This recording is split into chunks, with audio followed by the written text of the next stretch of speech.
اللہ کے رسول صلی اللہ علیہ وسلم نے کبھی کسی کھانے سے عیب نہیں نکالا.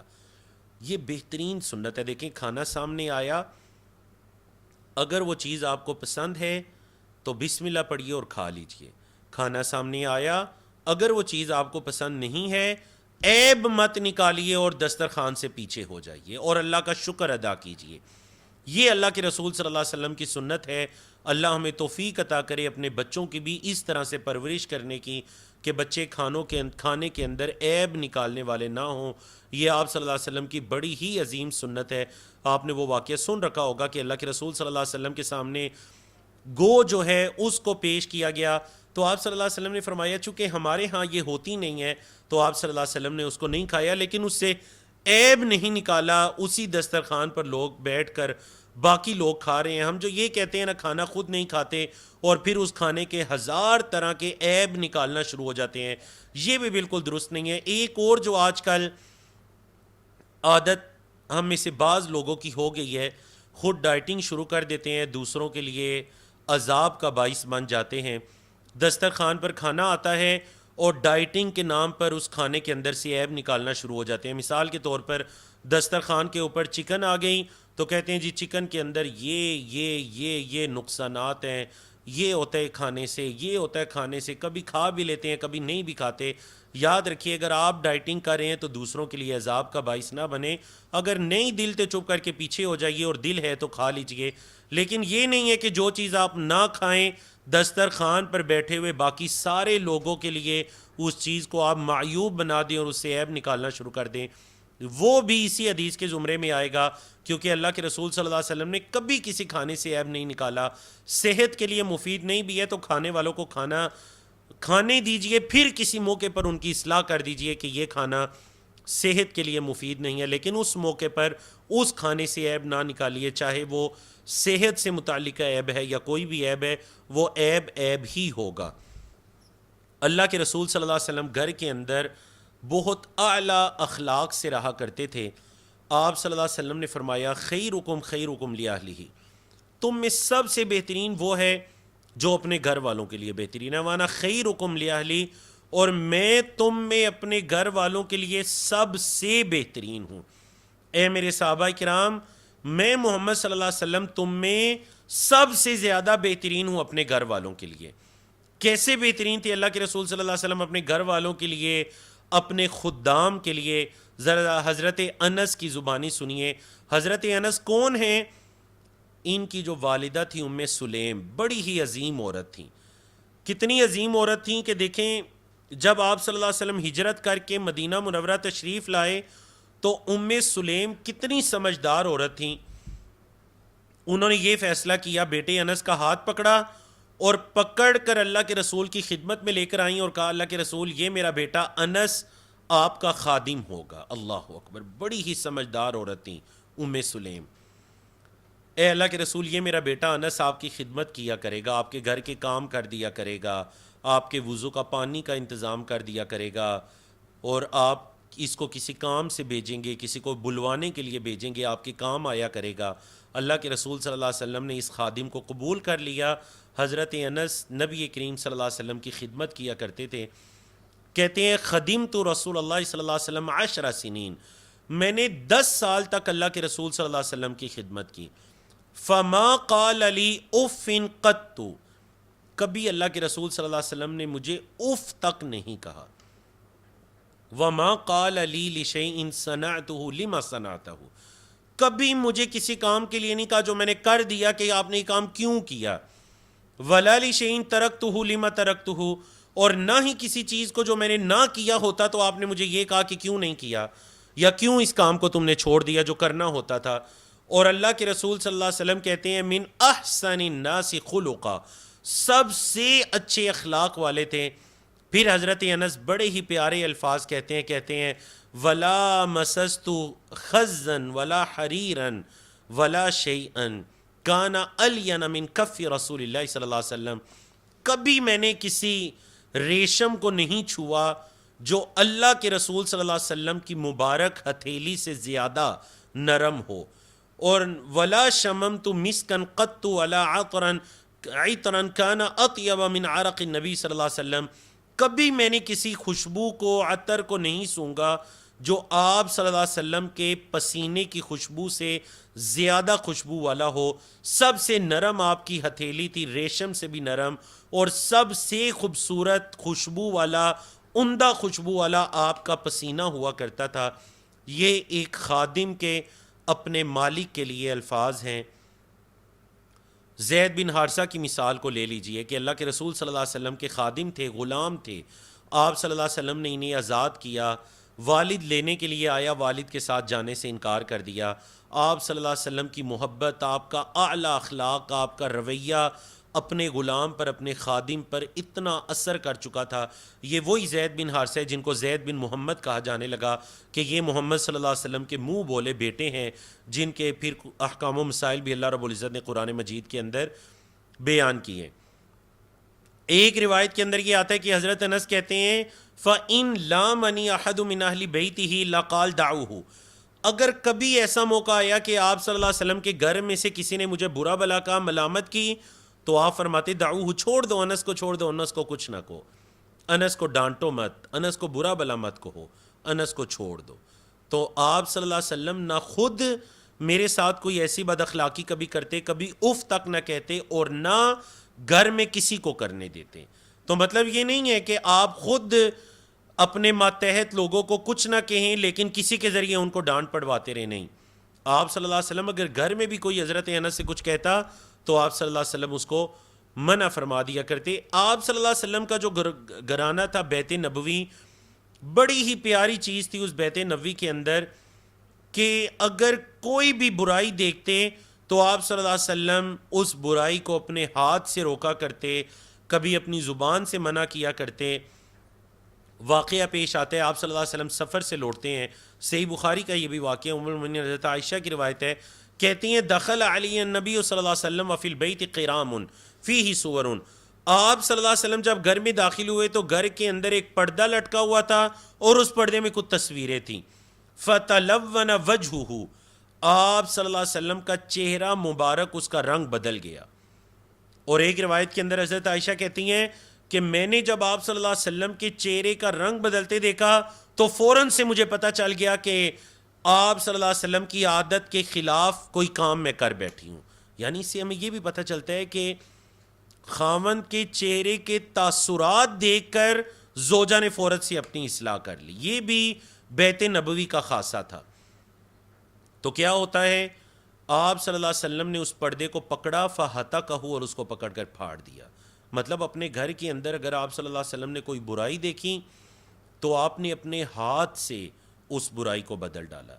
یقین جانیے آج ہم اپنی اولاد کے اندر، بیٹیوں کے اندر، بیٹوں کے اندر واضح طور پر کوئی برائی دیکھ لیتے ہیں، ماں باپ، خاص کر ماں اس برائی کو بدلنے کی استطاعت نہیں رکھتی، طاقت نہیں رکھتی. پھر وہ زبان سے بھی نہیں کہتی، یا شروع میں کہتی ہے بعد میں کہنا چھوڑ دیتی ہے، پھر وہ دل میں برا جانتی ہے. حالانکہ یہ آپ صلی اللہ علیہ وسلم کی سنت نہیں ہے. آدمی اپنے گھر کا راعی ہے، وہ مسئول ہے، اس سے سوال ہونے اپنے گھر والوں کے بارے میں. کوئی برائی دیکھیں اپنے ہاتھ سے بدلیں. اگر بالفرض اولاد جوان ہو گئی ہے، ہاتھ سے بدلنے کے اندر بہت فساد اور شر ہے، تو پھر اپنی زبان سے بدلیں، پھر نیکی کا حکم دیجئے، برائی سے منع کیجئے. یہ بھی بیت نبوی کا خاصہ تھا. آپ صلی اللہ علیہ وسلم نے خود سے اس پردے کو پکڑا اور پکڑ کر اس پردے کو پھاڑ دیا.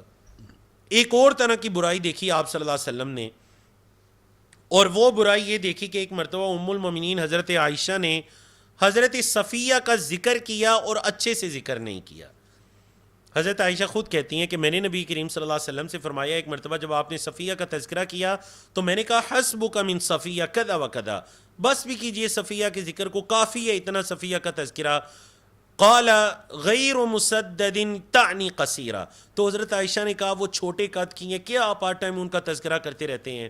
فقال، تو آپ صلی اللہ علیہ وسلم نے فرمایا اے عائشہ، یہ جو تم نے صفیہ کے بارے میں کہا ہے کہ وہ چھوٹے قد کی ہیں، لقد قلت کلمتن، اے عائشہ تم نے ایک ایسا کلمہ کہا ہے، یہ جو ایک بات، حالانکہ دیکھیں وہ واقعتاً چھوٹے قد کی تھی، یہ کوئی ایسا عیب نہیں ہے. آپ بعض اوقات کسی چھوٹے قد والے کو، لیکن چونکہ معاملہ وہ سوکن کا تھا اور عیب کے انداز میں کہا تھا، تو آپ صلی اللہ علیہ وسلم نے فرمایا اے عائشہ تو نے ایک ایسی بات کی ہے، لو مزیجت بماء البحر، اگر تیرا ایک کلمہ سمندر کے پانی میں ڈال دیا جائے، لمزجت ہو، تو یہ کلمہ اس سمندر کے پانی کو بھی بد مزہ کر دے گا، ایک کلمہ، حالانکہ سمندر کی وسعت دیکھیے، لیکن تیری یہ ایک بات، اللہ اکبر۔ تو اس کے بعد حضرت عائشہ کہتی ہیں میں بڑی احتیاط کیا کرتی تھی کسی کا بھی تذکرہ کرنے میں، اور آج دیکھ لیجئے ہم خاص کر میاں بیوی کا تعلق ایسے ہوتا ہے کہ بعض اوقات بیوی ہنس ہنس کر دوسری عورتوں کی باتیں، ان کے عیوب خاوند کے سامنے بیان کر رہی ہوتی ہے، خاوند جو ہے وہ دوسرے مردوں کے عیوب بیویوں کے سامنے بیان کر رہا ہوتا ہے۔ تو یہ اللہ کے رسول صلی اللہ علیہ وسلم کا طریقہ، اسوہ اور بیت نبوی کا عمل نہیں ہے۔ بیت نبوی کا عمل تو یہ تھا کہ اتنا سچ کا اہتمام کیا جاتا اور صحیح بات کرنے کا کام کیا جاتا۔ غالباً حضرت عامر کی روایت ہے، وہ کہتے ہیں کہ ایک مرتبہ میری والدہ نے مجھے بلایا اور اللہ کے رسول صلی اللہ علیہ وسلم قاعد فی بیتنا، ہمارے گھر میں بیٹھے ہوئے تھے۔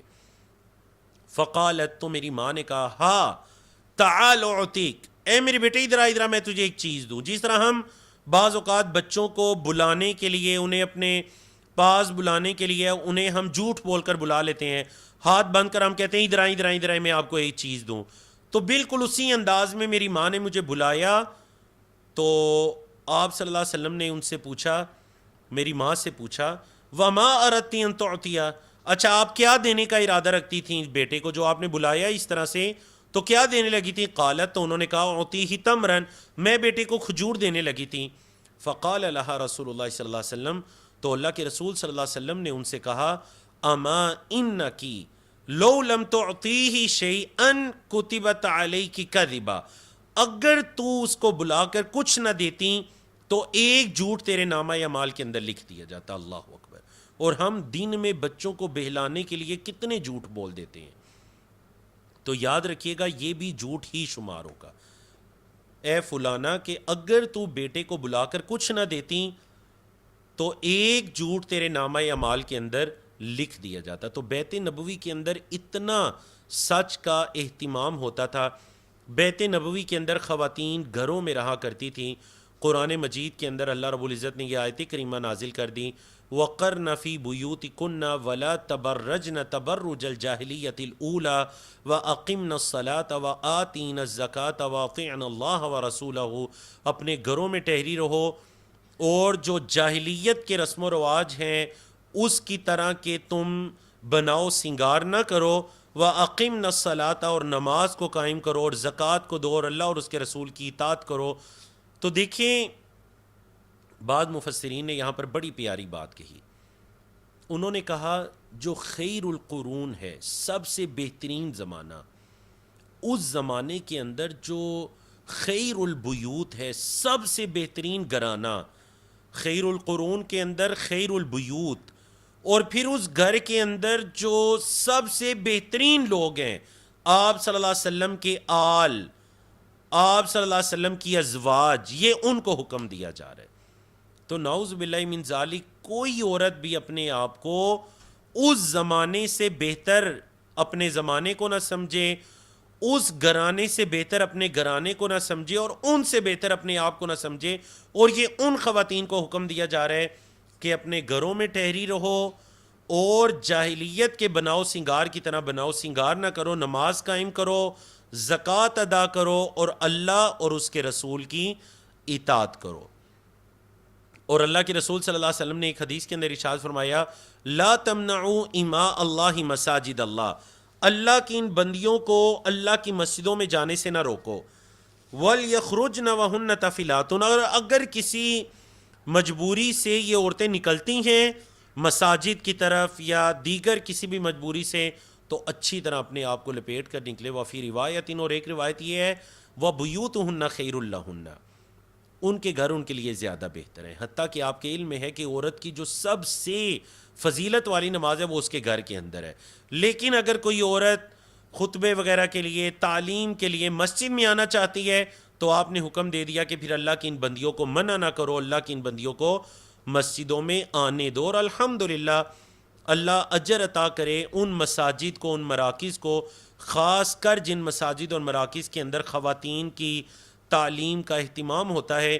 اللہ اسلامک ریسرچ سینٹر خیابان کے منتظمین کو بھی جزائے خیر عطا کرے ماشاءاللہ، جنہوں نے آپ تمام خواتین کی تربیت کا اہتمام کیا۔ یہ بڑا قابل رشک عمل ہے، اتنا قابل رشک عمل ہے کہ یقین جانیے اس پر ان سے ایک ان پر رش کیا جا سکتا ہے کہ اللہ رب العزت ہمیں بھی اس طرح کے کام کرنے کی توفیق عطا کرے۔ یہ بڑا عظیم اہتمام ہے۔ جو کچھ آپ سیکھتی ہیں کوشش کیا کریں اپنے خامدوں کے ساتھ، اپنے بھائیوں کے ساتھ، اپنے والدین کے ساتھ، اپنے بچوں کے ساتھ جا کر ان باتوں کو شیئر کریں، ان کو بتلائیں کہ آج الحمدللہ ہم نے یہ سیکھا، اس موضوع کے بارے میں سیکھا، یہ باتیں سیکھیں، یہ باتیں زندگی میں پہلی مرتبہ پتہ چلیں، اور اس طرح سے ہم نے علماء کرام کو سنا الحمدللہ۔ تو فرمایا ان کے گھر ان کے لیے زیادہ بہتر ہیں۔ عقبہ بن عامر کی روایت ہے، کہتے ہیں کہ میں نے اللہ کے رسول صلی اللہ علیہ وسلم سے فرمایا، اللہ کے رسول من نجات، تو بتائیے نجات کس چیز میں ہے؟ قال، آپ نے فرمایا امسک علیک لسانک، اپنی زبان کو بند کر کے رکھو، اس میں نجات ہے۔ ولیسعک بیتک، اور آپ کا گھر آپ کو وسیع ہو جائے، اس میں نجات ہے۔ وابکی علی خطیئتک، اور اپنے گناہوں پر رویا کریں، اپنے گناہوں پر رویا کریں، اس کے اندر نجات ہے۔ تو تین چیزوں میں بتا دیا نجات ہے۔ زبان کی حفاظت کریں، آپ کا گھر آپ کو وسیع ہو جائے، اور اپنے گناہوں پر روئیں۔ تو دیکھیں زبان کی حفاظت، کیونکہ بہت سے انسان گناہوں کے اندر اور فتنوں کے اندر زبان کی بے احتیاطی کی وجہ سے مبتلا ہو جاتا ہے۔ گھر وسیع ہو جائے، کیونکہ گھر سے باہر، اور یاد رکھیے گا یہ جو حدیث مبارکہ ہے یہ مرد و خواتین دونوں کے لیے ہے، کیونکہ مرد حضرات بھی جتنا گھر سے باہر نکلیں گے اتنا وہ فتن کے اندر مبتلا ہوں گے، اور اگر وہ نجات چاہتے ہیں تو انہیں چاہیے کہ وہ بھی اپنے گھروں کے اندر رہیں، ان کا گھر ان کے لیے وسیع ہو جائے۔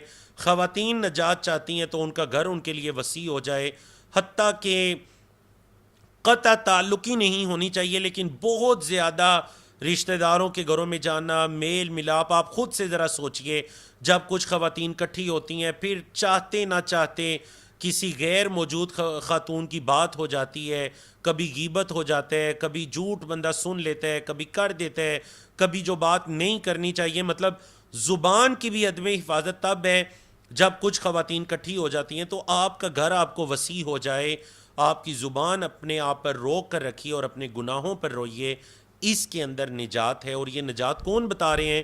یہ اللہ کے رسول صلی اللہ علیہ وسلم بتا رہے ہیں۔ اب گھروں کے اندر کون آئے؟ ابو ہریرہ رضی اللہ تعالیٰ عنہ کی روایت کہ اللہ کے رسول صلی اللہ علیہ وسلم نے فرمایا، لا یحل للمرأة ان تصوم وزوجها شاہد، جس عورت کا خامند گھر میں موجود ہو اس کو چاہیے وہ نفلی روزے نہ رکھے، الا باذنہ، مگر اپنے خامند کی اجازت سے۔ دیکھ لیجئے خامند کا مقام و مرتبہ کہ نفلی روزے بھی عورت کو رکھنے کا اجازت تب دی گئی جب اس کا خامند اسے اجازت دے رہے۔ اس سے مراد فرضی روزے نہیں ہیں، کیونکہ فرضی روزے اگر خامند منع بھی کرتے ہیں تو پھر بھی رکھے جائیں گے۔ کیوں؟ کیونکہ لا طاعت لمخلوق فی معصیت الخالق، خالق کی نافرمانی میں مخلوق کی کسی قسم کی کوئی اطاعت نہیں ہے۔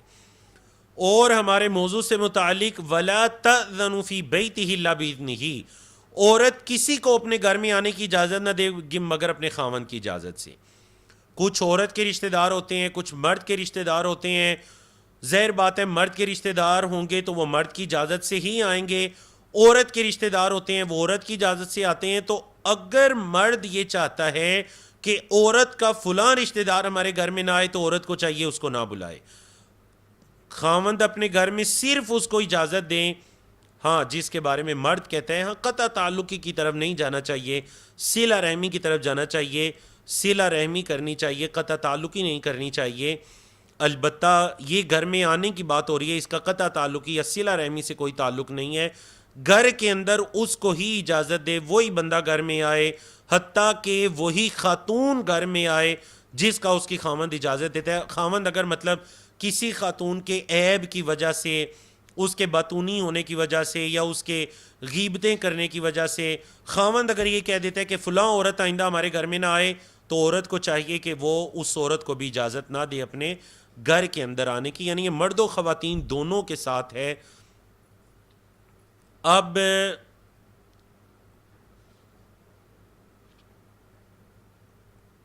گھر کے اندر کتا وغیرہ نہ رکھنا، اگرچہ اس کے اندر آیت کریمہ دوسری آ گئی ہے، لیکن اس کے اندر حدیث ہے، آپ کے علم میں ہے کہ آپ صلی اللہ علیہ وسلم نے فرمایا کہ جو بندہ اپنے گھر کے اندر کتا رکھتا ہے، سوائے جو چھوٹ دی ایک جانوروں کی حفاظت کے لیے، دوسرا کھیتی باڑی کی حفاظت کے لیے کتا رکھنا، یہ دو استثناء دیے، اس کے علاوہ جو شوقیہ اپنے گھر میں کتا وغیرہ رکھتا ہے اس کے اجر و ثواب سے روزانہ ایک قرات اجر و ثواب کی کمی ہوتی رہتی ہے۔ ایک حدیث یہ ہے، اور دوسری حدیث یہ ہے کہ جس گھر کے اندر کتا ہوتا ہے یا تصویر وغیرہ ہوتی ہے اس گھر کے اندر اللہ کے فرشتے داخل نہیں ہوتے۔ تو اس وجہ سے ہمیں بھی اس طرح کے فضول قسم کے جو شوق ہیں، خاص کر آج کے نوجوان نسل کے اندر بہت زیادہ یہ چیز عام ہوتی جا رہی ہے کہ گھروں کے اندر کتے وغیرہ پالنا یا اس طرح کی چیزیں پالنا، باقی طوطا وغیرہ رکھنا، چڑیا رکھنا یا بلی وغیرہ رکھنا یہ جائز ہے، لیکن تب جب ان کے حق کو ادا کر سکے۔ اگر ان کے حق کو ادا نہیں کر سکتا تو بندہ پھر گھر کے اندر نہ رکھے، کیونکہ آپ صلی اللہ علیہ وسلم نے فرمایا کہ مجھے جب آگ دکھائی گئی تو آگ کے اندر میں نے دیکھا کہ ایک بلی ایک عورت کو نوچ رہی تھی، ایک بلی عورت کو نوچ رہی تھی۔ تو جب میں نے پوچھا گیا کہ ما شأنہما، انہیں کیا ہوا ہے، یہ بلی عورت کو کیوں نوچ رہی ہے آگ کے اندر، تو بتلایا گیا کہ اس عورت نے اس بلی کو بند کر کے رکھا ہوا تھا، نہ اسے کھانے پینے کے لیے دیتی تھی اور نہ ہی اسے کھلا چھوڑتی تھی کہ وہ خود کچھ کھا پی لے، اور اسی بھوک کی وجہ سے وہ بلی مر گئی۔ اور اب یہ عورت جب مری تو اس عورت کو اسی بلی کے ساتھ عذاب کے اندر مبتلا کیا گیا ہے۔ دیکھ لیجئے ایک بلی کا مرنا کتنی معمولی بات لگتی ہے، لیکن قیامت تک وہ عورت اسی عذاب کے اندر مبتلا رہے گی۔ آپ صلی اللہ علیہ وسلم کی یہ سنت کہ آپ رات کے وقت اپنے گھر سے ہر طرح کی آگ وغیرہ، دیے وغیرہ بجھا دیا کرتے تھے۔ حضرت ابو موسیٰ الاشعری کی روایت ہے، کہتے ہیں کہ احترق بیت بالمدینہ، مدینہ کے اندر ایک گھر جل گیا، علی اہلہ من اللیل، رات کے وقت میں گھر والے بھی گھر میں موجود تھے اور وہ گھر جل گیا، اس گھر کے اندر آگ لگ گئی۔ فلما حدث رسول اللہ صلی اللہ علیہ وسلم بشأنہ، جب اللہ کے رسول صلی اللہ علیہ وسلم کو ان گھر والوں کے بارے میں بتایا گیا، قال، تو آپ نے فرمایا ان هذه النار عدو لکم، یہ جو آگ ہے نا یہ اصل میں تمہاری دشمن ہے، یہ آگ تمہاری دشمن ہے۔ فَإِذَا نِمْتُمْ، جب تم رات کو سونے لگو، فَأَطْفِئُوهَا عَنْكُمْ، تو اس آگ کو بجھا لیا کرو۔ یہ نہ ہو کہ رات کو تم سو رہے ہو اور آگ وغیرہ گھروں کے اندر جل رہی ہے، دیے جا رہے ہیں، تو پھر رات کے کسی بھی وقت چوہا وغیرہ یا کوئی چیز شرارت کرتی ہے، بعض اوقات جنات وغیرہ شرارت کر سکتے ہیں اور اس دیے وغیرہ کو الٹایا جائے، اور چونکہ اس زمانے میں زیادہ گھر لکڑیوں کے کپڑوں وغیرہ کے ہوا کرتے تھے اور فوراً گھر پورا آگ پکڑ لے، تو اس وجہ سے تمہیں چاہیے کہ رات کو سوتے ہوئے تم آگ وغیرہ بجھا جاؤ۔ ہمارے زمانے کے اندر کتنے ایسے واقعات، آگے سردیاں آ رہی ہیں، کتنے ایسے واقعات پیش آتے ہیں، رات کو ہیٹر چلتا رہ گیا، صبح کمرے کے اندر گیس جمع ہو گئی، یا رات کو ہیٹر بند تو کر دیا لیکن اس کا پائپ وغیرہ کے اندر یا ہیٹر کے اندر کوئی خرابی تھی، گیس کی لیکیج کی وجہ سے صبح اٹھ کے جب آگ جلائی تو فوراً سے دھماکہ ہو گیا، پورے کمرے کے اندر جو پورے رات کی گیس جمع تھی۔ تو اس وجہ سے احتیاط کا تقاضا یہ ہے، اگر کوئی ایسے الیکٹرانکس چیزیں ہیں تو ان کو کمرے سے باہر نکال دیا جائے۔ اللہ میری والدہ محترمہ پر رحم کرے، اللہ ان کے درجات بلند کرے، اللہ ان کی قبر کو منور کرے۔ ان کی یہ پکی عادت تھی کہ رات کو سوتے ہوئے ہیٹر وغیرہ کو گھر سے، کمروں سے باہر، براندے سے باہر سین میں رکھ دیا کرتی تھیں، اور جب تک ہیٹر کو باہر نہ رکھتی تب تک وہ سویا نہیں کرتی تھی، بڑا اہتمام کرتی اس چیز کا۔ تو الحمدللہ والدین سے پھر ہم بھائی بہنوں کو بھی یہ عادت ہے کہ مجھے خود بھی اس وقت تک نیند نہیں آتی جب تک کہ ہیٹر وغیرہ چل رہے یا کمرے کے اندر موجود ہے، تو ان چیزوں کا اہتمام کرنا چاہیے۔ ولی نفسی کا علیہ کا حق، آپ کی جان کا بھی آپ پر حق ہے، ولی اہلی کا علیہ کا حق، آپ کے گھر والوں کا بھی آپ پر حق ہے۔ اللہ رب العزت ہمیں ایسی آزمائشوں سے محفوظ رکھے۔ رات کے وقت دروازے بند رکھنا، حضرت جابر کہتے ہیں اللہ کے رسول صلی اللہ علیہ وسلم نے فرمایا، اذا کان جنح اللیل، جب رات کا کچھ حصہ ہو جائے، او امسیتم، یا جب تم شام کرو، فکفوا صبیانکم، تو اپنے بچوں کو روکو۔ کیوں؟ فإن الشیطان ینتشر حینئذ، کیونکہ رات کے وقت میں شیطان اترتا ہے، شیطان دائیں بائیں جاتا ہے. فَإِذَا ذَهَبَ سَاعَةٌ مِّنَ اللَّيْلِ، جب رات کا کچھ حصہ گزر جائے، فَخُلُّوهُمْ، تو پھر انہیں بچوں کو تم چھوڑ سکتے ہو. وَأَغْلِقُوا الْأَبْوَابَ، لیکن دروازوں کو بند رکھو. وَاذْكُرُوا اسْمَ اللَّهِ، اللہ کا نام پڑھو. کیوں؟ فَإِنَّ الشَّيْطَانَ لَا يَفْتَحُ بَابًا مُغْلَقًا، کیونکہ شیطان کبھی بند دروازہ نہیں کھولتا. تو رات کو دروازے بند کرنے چاہیے، لاک یا اس کو باقاعدہ بند کر کے، جو بھی لاک کا جدید دور کے اندر جو طریقے ہیں لاک کر کے دروازے کو رکھنا چاہیے. اور اس میں علماء کرام نے کہا باہر والا مین دروازہ بھی اور اندر والے دروازے بھی.